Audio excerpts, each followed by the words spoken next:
안녕히 주무셨습니까? 좋은 아침입니다. 예, 아침에 우리 사회를 보시는 장로님께서 자명종이 울리질 않아서 좀 늦으시는데 제가 찬양을 인도하다 보니까 목이 아프네요. 예, 아침이라 역시 목이 잘 안 풀리는 것 같습니다. 잘 주무셨죠? 우리 가정에서 또 예배에 함께 하고 있는 여러분들 환영하고, 정말 아름다운 또 한 주가 시작이 됩니다. 오늘 또 기도해 주시느냐고 또 애쓰신 우리 김은자 집사님, 찰스 집사님 나오셨고요. 오랜만에 뵙습니다. 환영합니다. 감사합니다. 자, 오늘 제9장 스위스에서의 개혁운동에 대해서 지난 시간 좀 말씀을 좀 드렸습니다마는 제가 컴퓨터를 바꿔 가져오는 바람에 화면으로 보여드리질 못했네요. 오늘 조금 복습을 하고 오늘 9장을 마치려고 합니다. 자, 먼저 성경 말씀이 좀 길어서요. 우리 1장 25절 고린도전서 1장 25절 26절 두 절만 좀 읽어보겠습니다. 나머지는 제가 읽겠습니다. 한번 같이 읽어볼까요? 시작. 하나님의 미련한 것이 사람보다 지혜 있고 하나님의 약한 것이 사람보다 강하니라. 형제들아 너희의 부르심을 보라. 육체를 따라 지혜 있는 자가 많지 아니하며 능한 자가 많지 아니하며 문벌 좋은 자가 많지 아니하도다. 자, 여러분 독일에 루터가 있다면은 종교개혁자로서 말이죠. 스위스에는 누가 있다고 그랬어요? 쭈빙글리가 있다고 그랬어요. 쭈빙글리. 동시대 사람이죠. 루터하고 쭈빙글리는 동시대 사람인데 두 사람 간의 교류가 없었지만 두 사람의 종교개혁의 방향은 같았습니다. 쭈잉글리와 루터는 많은 유사점을 가지고 있습니다. 그 중에서 그들의 성장 배경이 거의 비슷한데요. 루터가 작센이라고 한 지역의 한 광부의 집에서 태어났습니다. 가난한 집에서 태어났죠. 그런데 루터가 태어나고 난 다음에 몇 주 후에 쭈잉글리가 태어났어요. 스위스에서. 이 사람은 역시 그 알프스 지역에 스위스 알프스 지역에서 목동의 아들로 태어났어요. 하나는 광부의 아들, 하나는 목동의 아들. 다 비천하고 가난하게 태어났죠.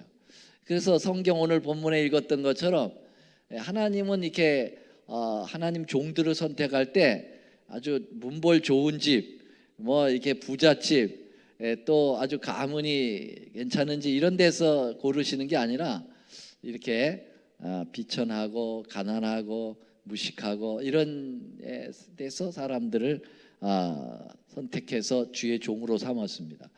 우리 여러분들이 아시다 예수님의 제자들이 다 불황무식했어요. 공부 제대로 못하고 갈릴리 어부 출신들이고 그러죠. 그런데도 하나님께서 큰 일을 하게 하시죠. 자, 이 쭈잉글리가 알프스 산중에서 목자의 오막살이에서 출생을 했기 때문에 그 스위스의 그 아름다운 대자연 속에서 자라게 됩니다. 여기 각시대 대쟁터도 이런 말씀이 있습니다. 큰 공적을 성취하기 위하여 비천한 인재를 쓰시는 것이 하나님의 계획이다. 그러므로 영광은 사람들에게 돌릴 것이 아니고 그들을 통하여 당신의 기쁘신 뜻을 행하시는 하나님께 마땅히 돌려질 것이다. 하나님께서 왜 비천한 사람들을 쓰는지 아시죠? 잘난 사람들 쓰면 다 영광을 누가 가져가? 자기가 가져가 버려요. 그런데 부족하고 연약한 사람들을 쓰면 겸손해서 하나님께 영광을 돌려드린다는 거죠. 그래서 여러분들이 우리 제7안식 예수 재림교회인들 그렇게 크게 세상적으로 잘난 사람이 있습니까? 별로 없잖아요. 돈 많은 막 그냥 빌 게이츠처럼 말이죠. 그렇게 엄청난 돈 많은 사람도 없고, 대통령 나온 사람도 별로 없고, 그렇죠. 예, 다 부족하고 연약한 사람들인데 하나님께서 우리 같은 사람들 이 마지막 시대의 남은 무리로 쓰신다는 거죠. 그러니까 우리가 얼마나 큰 특권이고 감사합니까? 자, 여기가 어디게요? 스위스 몽블랑입니다. 몽블랑 그 알프스 산의 아주 아름다운 최고 정상이죠. 바로 이러한 곳에서 누가 태어났다고요? 네, 스윙글리가 태어났습니다. 이 알프스 산의 이런 초목에서 목동을 한 아버지 밑에서 태어났는데 천연계가 아름다울까요? 안 아름다울까요? 너무 아름다워요. 저도 알프스를 갔다 와봤어요. 유럽 여행을 좀 하면서 알프스 몽블랑까지는 못 올라갔는데 알프스의 그 아름다운 산 그 자연 풍경을 보고 왔습니다. 너무 아름다워요. 가서 살고 싶어요. 이게 알프스예요. 이 알프스 목동들의 생활입니다. 가서 살고 싶죠? 네. 바로 이런 곳에서 쥐잉글리가 태어났으니 얼마나 정서적으로 풍성하게 이렇게 태어났을까요? 그죠? 예수님도 갈릴리 그 언덕과 갈릴리 주변에서 뛰어노르셨다고 그랬거든요. 정말 아름다운 곳에서 태어나서 이 시골에서 자란 사람들은 정서가 풍성하고 하나님과 이렇게 가까이 살아서 마음도 순진해요. 저도 시골에서 태어난 사람인데 그래서 시골에서 태어났기 정말 감사해요. 왜냐하면 그 어렸을 때 그러한 것들이 제가 설교를 준비하는데 많이 도움이 돼요. 쥐잉글리가 이런 데서 이렇게 자라면서 하나님의 그 사랑을 천연계로부터 배웠다. 그런데 쥐잉글리는 어린 시절에 할머니가 있었어요. 근데 할머니께서 이 쥐잉글리에게 그 성경 이야기를 해주신 거예요.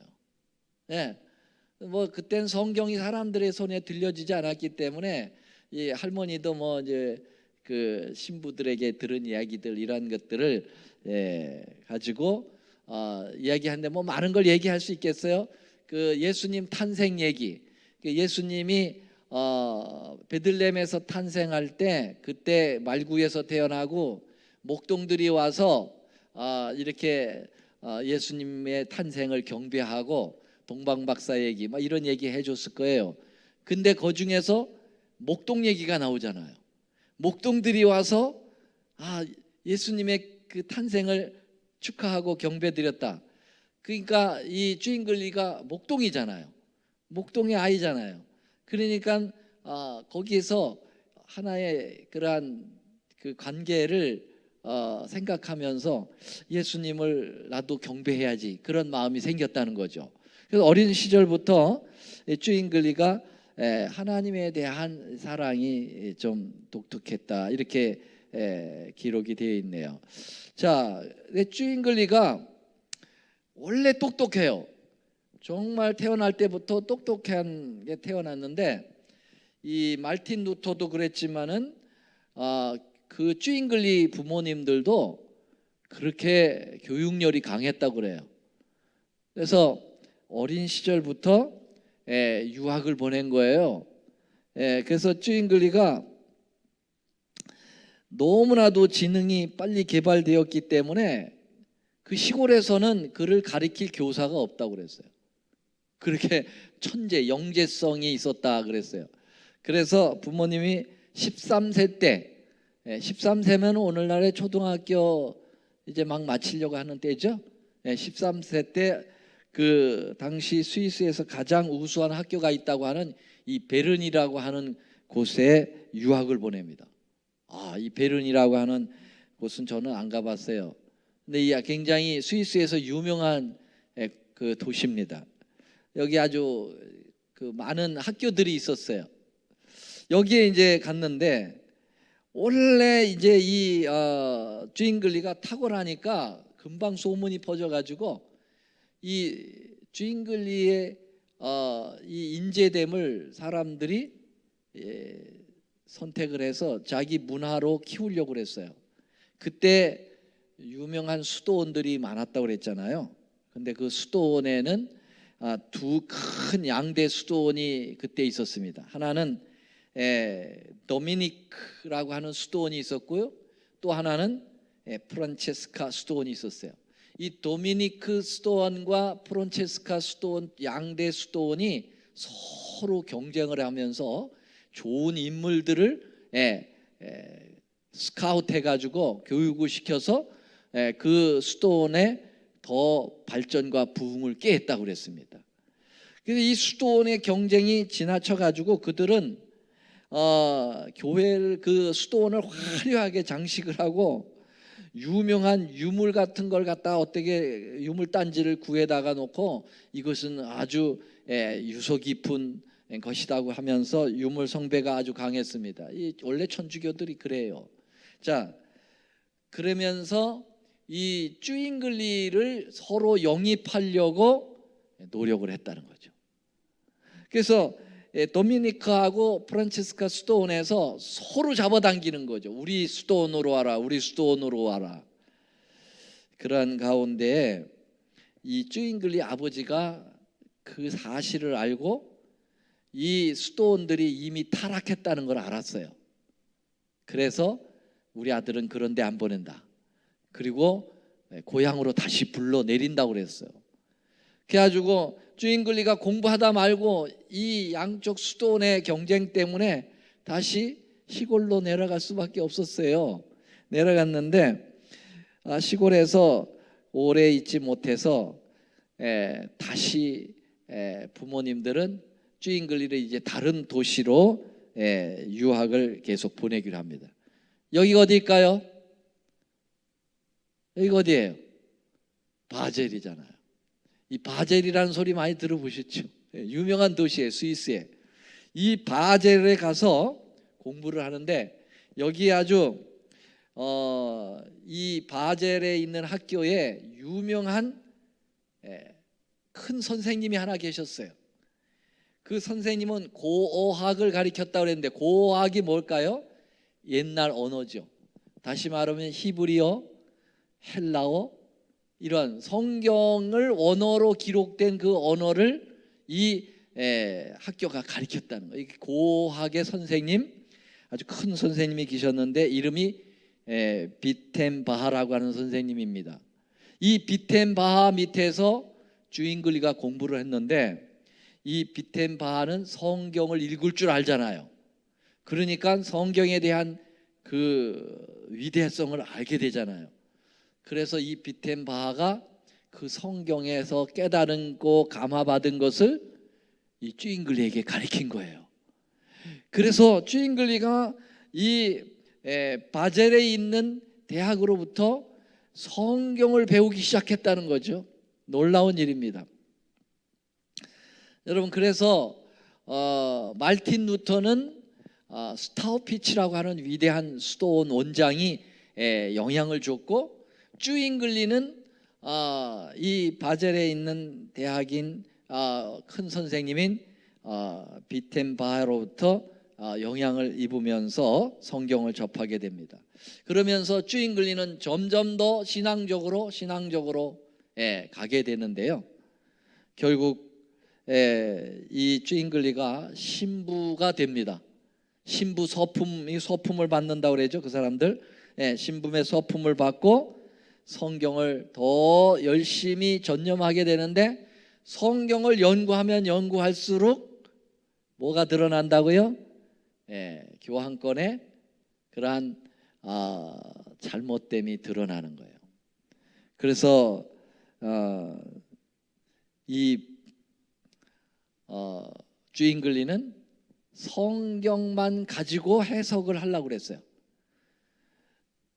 로만 캐토릭이 가지고 있는 유전과 전통을 통해서 이렇게 해석하려고 하는 걸 끝이고, 성경이 성경을 해석하려고 하는 그러한 원칙을 가지고 뭐 했다고요? 공부를 하기 시작했어요. 그러니까 얼마나 정통적인 신학자의 길을 걷게 되겠습니까?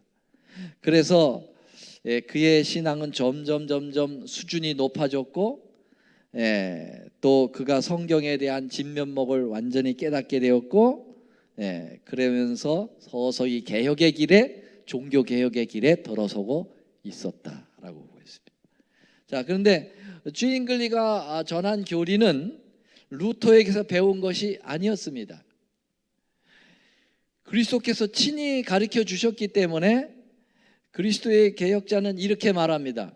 루터하고의 자기를 비교하면서 이렇게 얘기합니다. 루터가 그리스도를 전파한다면 그는 나와 같은 일을 하고 있는 것이다. 루터가 그리스도에게 인도한 사람들은 내가 인도한 사람보다 그 수요가 많을 것이다. 그러나 그것은 아무 문제가 되지 않는다. 나는 그리스도의 이름을 외에는 어떠한 이름도 중요하지 않는다. 나는 다만 그분의 군사이며 오직 그분만이 나의 대장이시다. 나는 단 한 구절도 루터에게 써보낸 일이 없었고 루터 역시 나에게 그러하였다. 그렇다면 얼마나 신기한 일인가. 우리 두 사람이 한 번도 같이 의논한 일이 없었음에도 불구하고 그리스도의 교리를 그처럼 일률적으로 말하게 된 것은 신기한 일이 아닌가. 이 사실 자체는 성령의 조화가 어떠하다는 것을 보여주고 있다. 그렇죠? 여러분, 루터하고 이 주인글리는 자란 곳이 달라요. 나라가 달라. 루터는 어디라고 그랬어요? 독일. 주인글리는 어디라고 그랬어? 스위스. 독일하고 스위스 거리가 멀죠. 그래서 서로 교류가 없었어요. 그런데 이 둘이 전하는 하나님의 복음은 똑같았다는 거예요. 왜? 그들은 성경만 가지고 해석을 했고 성경으로 종교 개혁의 기치를 들었기 때문에 그렇습니다. 자, 그래서 주인글리는 이제 독일에서 루터에 의하여 종교개혁이 일어난 지 1년 전에, 그러니까 몇 년이 될까요? 종교개혁이 몇 년에 일어났죠, 여러분? 따라서세요. 1517년. 1517년이니까 1년 전이니까 몇 년이에요? 1516년. 바로 딱 1년 전에 주인글리는 어디로 갔느냐 하면은 이 바젤이라는 곳에서 이제 어디로 갔냐면은 아인지 델른 수도원으로 설교자로 초청을 받아요. 이제는 신부가 돼가지고 설교자가 됐어요. 그래가지고 어디로 갔다고요? 여기 스위스 아인지 델른 수도원으로 갔어요. 굉장히 큰 수도원인데요. 이 아인지 델른 수도원에는요, 여기 옆에 요거 보여요? 요거 앞에 팔각형 된 거. 그게 이제 거기에 마리아 신상이 있어. 마리아 상. 근데 이 수도원은요, 유명한 게 뭐냐면 그 마리아 신상에서 이 능력이 발휘해진다는 거예요. 병이 난 사람은 거기 가서 기도하면 바로 낫고, 이런 것이 이제 소문이 났어요. 그래가지고 이곳을 구경하기 위해서 와서 저기 하기 위해서 이 유럽 전체에서 많은 사람들이 관광 코스가 되었다는 거죠. 네. 이제 캐토릭의 이제 하나의 전법이 바로 이런 전법이에요. 마귀가 이제 역사하는 거죠. 이렇게 신상, 우상 같은 이러한 신상들에서 어떤 능력이 일어난다고 자꾸 가리키는 거예요. 아주 인기를 끌려고 하는 것이죠. 여러분, 제가 여기 혹시 이거 보신 적 있으세요? 이 시간 한국에 지금 나주 한 성당에 있는 성모 마리아 상에서 자꾸 피눈물을 흘리는 거야. 진짜일까요? 가짜일까요? 진짜 눈물이 나온다는 거예요. 그래가지고 50만 명이 다녀갔어요. 벌써. 하나님께서 역사하신 걸까요? 있을 수 없죠. 누가 역사한 것 같아요? 사단이 그런 일을 하죠. 사단도 영적인 존재라 기적을 베푸는 거예요. 그러니까는 사람들이 성경 같은 거는 관계없어. 이렇게 이상한 일이 생기면은 거기에 몰두를 해가지고, 야, 진짜 성모 마리아가 진짜 우리에게 은혜를 주는구나, 막 이렇게 몰두하도록 마귀가 그렇게 만드는 거죠. 근데 이게 나주에 있는 것만 그러지 않고요, 일본에도 있어요. 일본 여기 일본 전에 여기 어디냐면은 그 키프로스 키코 수도원인데 이 키프로스라고 하는 곳에 수도원에 있는 그 성모 마리아와 아기 예수의 화상에서 눈물을 흘리는 현상들이 일어난다 그랬어요. 아기 예수님의 그림이 있는데 거기 그 그림에서 또 피눈물이 나와. 다 그게 어디서 나와? 다 천주교에서 하는 일들이에요. 근데 일본 보시죠. 일본의 아키타 마리아상에서 또 눈물이 나와.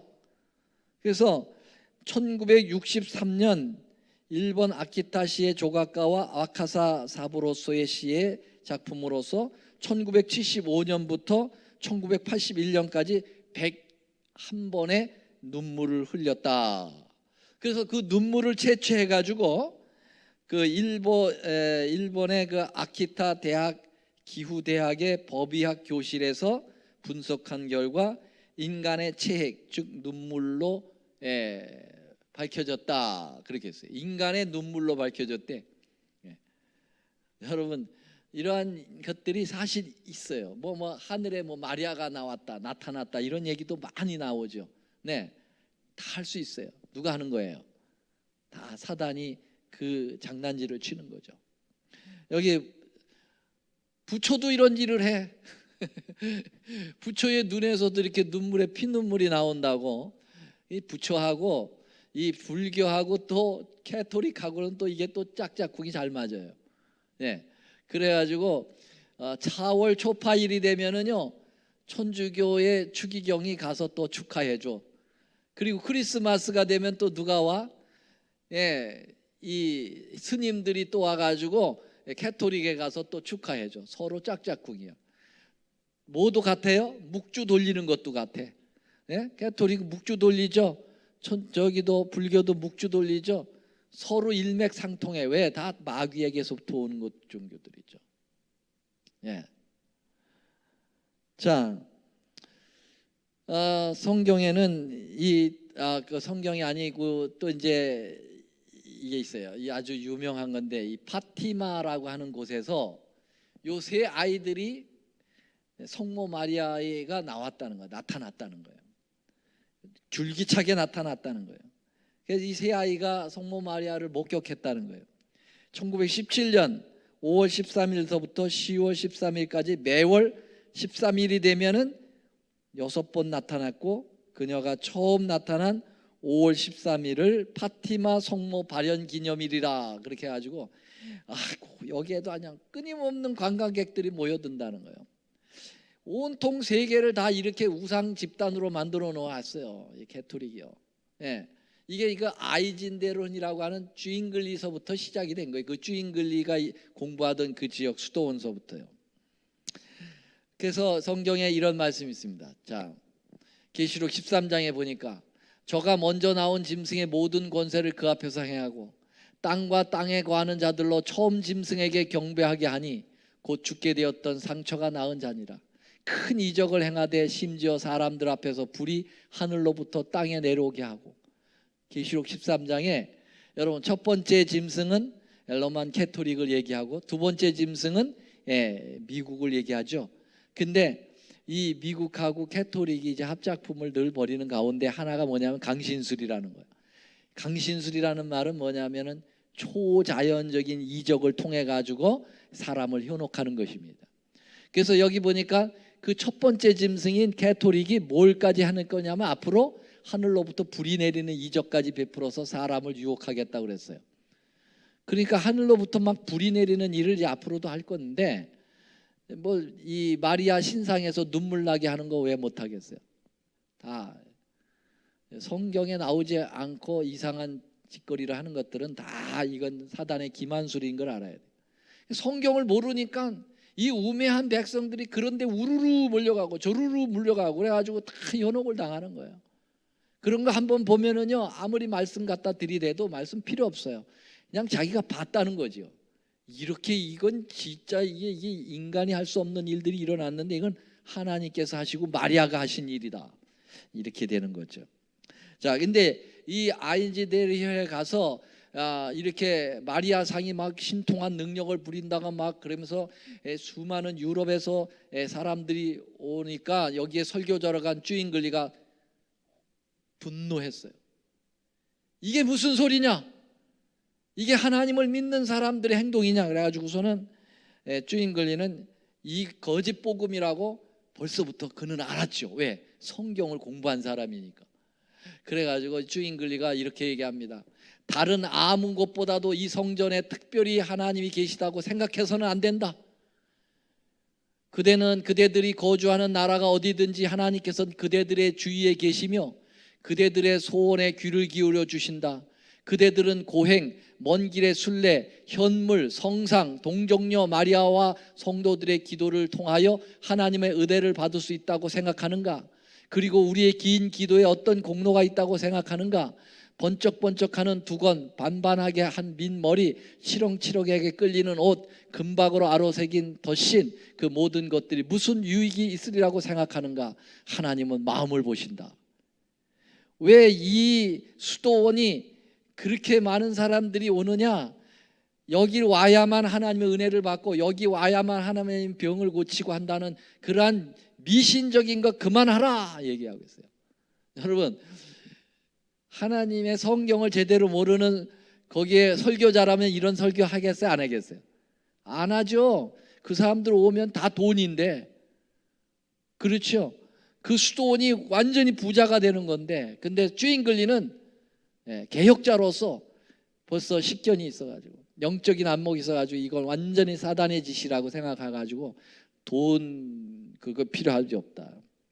자, 이렇게 강직한 쭈잉글리의 설교에 감동이 돼가지고요, 결국은 이 쭈잉글리가 스위스 취리히로 가게 되는데, 여러분 취리라는 소리도 많이 들어보셨죠? 유명한 관광지입니다. 한국하고 이 취리하고 직항로가 있어요. 그만큼 말이 취리아가 큰 도시인데, 이 취리아에 뭐로 갔느냐면 취리아에 가장 큰 성당이 있는데 그 성당에 목회자로 간 거예요. 다시 말하면 스위스에서 가장 큰 교회의 목회자가 된 거죠. 자, 이 쭈잉글리가 이곳에 파송받았는데 안 갈 이유가 없죠. 왜냐하면은 자기의 영예를 위해서 간 게 아니고, 잘 됐다. 이 취리에서의 설교를 하면은요, 스위스 전역이 다 영향을 받는 거야. 그러니까 여기서 개혁의 불길을 붙여야 되겠구나. 그래가지고서는 그가 가서 설교를 하는데요. 이거를 안 법안 교도들에서는, 이 교황권에서는 이 쭈잉글리에게 뭐라고 그랬냐면 이렇게 했어요. 넌 가서 설교하지 말고 거기 가서 많은 사람들의 헌금을 강조해가지고 많은 헌금을 모금하는데 네가 신경을 쓰지, 너는 설교를 다른 사람에 하라, 그렇게 했어요. 그 말이 됩니까? 지금 쭈잉글리는 설교하러 가는데 설교자로 부름을 받는 설교하지 말라는 거예요. 그래서 쭈잉글리가 뭐라 그러냐면, 아니다, 나는 설교를 해야 된다고 그랬어요. 나는 설교를 해야 된다. 이렇게 얘기했어요. 각 시대 대쟁투 170, 177. 그리스도의 생애는 매우 오랫동안 사람들에게서 감추어졌다. 그러므로 나는 마태복음을 전부 설교의 재료로 삼되 거룩한 말씀의 셈에서 온전히 이를 길어내고 그 깊이를 측정하면서 절들을 서로 비교하여 이해하기 위하여 항상 열심으로 기도할 생각이다. 하나님께 영광을 돌리고 그분의 독생자를 찬양하고 영혼들의 참된 구원을 위하여 일하고 저들의 참 신앙 안에 굳게 서도록 해주기 위하여 나는 성직에 헌신할 것이다. 나는 마태복음 설교할 거야. 그래서 여러분, 쭈잉글리의 마태복음 강해 설교는 유명합니다. 지금까지도 아주 그 마태복음 강해 설교에 감동이 있어요. 그만큼 그는 설교의 대가였어요. 그래서 법안교도들이 그거를 막았지만은 줄기차게 설교를 해가지고 스위스를 종교개혁의 불길로 이끌어내는 일을 하게 되었습니다. 그래서 유럽에 이제 종교개혁의 불들이 일어나기 시작하는데 루터가 시작을 했지만 주잉글리가 바로 이어서 하게 되는 거죠. 그러니까 만약에 루터 혼자 하려면 외로웠겠어요. 그렇죠? 쉽지 않잖아요. 독일 한 구석에서 해가지고 전 유럽을 파급시키려면 얼마나 힘들겠어요. 근데 주잉글리가 여기를 받쳐준 거죠. 이제 다음 시간에 공부할 이제 칼빈이 이제 나오는 거죠. 칼빈은 프랑스 사람이죠. 이 깔뱅이 나와요. 칼빈이 나오는 거죠. 이제 이렇게 하면서 영국에 또 존 넉스가 나오고 이러면서 이제 개혁이 불길이 축축축축 올라갑니다. 자, 오늘은 스위스에서 활동을 했던 종교 개혁자 누굽니까? 주잉글리. 잊어버리지 마세요. 이름도 재밌잖아. 쭈빙글리. 오늘은 쭈빙글리까지 말씀을 드렸습니다. 감사합니다. 하늘에 계시는 고마우신 우리 아버지, 오늘 이 새벽에도 주님 사랑하여 주의 전에 또한 각 가정에서 새벽을 깨워 하나님 앞에 제단을 쌓고 경배 올리도록 은혜 주셔서 감사합니다. 오늘 주잉글리의 생애를 통해서 나타난 그의 열심과 그의 성경 유일주의에 대한 말씀을 공부하면서 우리도 이 세상이 점점 세속화되고 또 거짓 이설들이 난무하는 이 시대에 오직 말씀과 십자가만을 붙들고 승리하는 삶을 살도록 도와주시옵소서. 이제 저희들 또 한 주 살겠습니다. 주의 능력을 붙들고 살게 하여 주시고 주님 안에서 승리하도록 도와주시며 흩어져서 기도할 때 우리 개인 기도에 하나님 함께하여 주옵소서. 예수님의 이름으로 간절히 기도 올리옵나이다.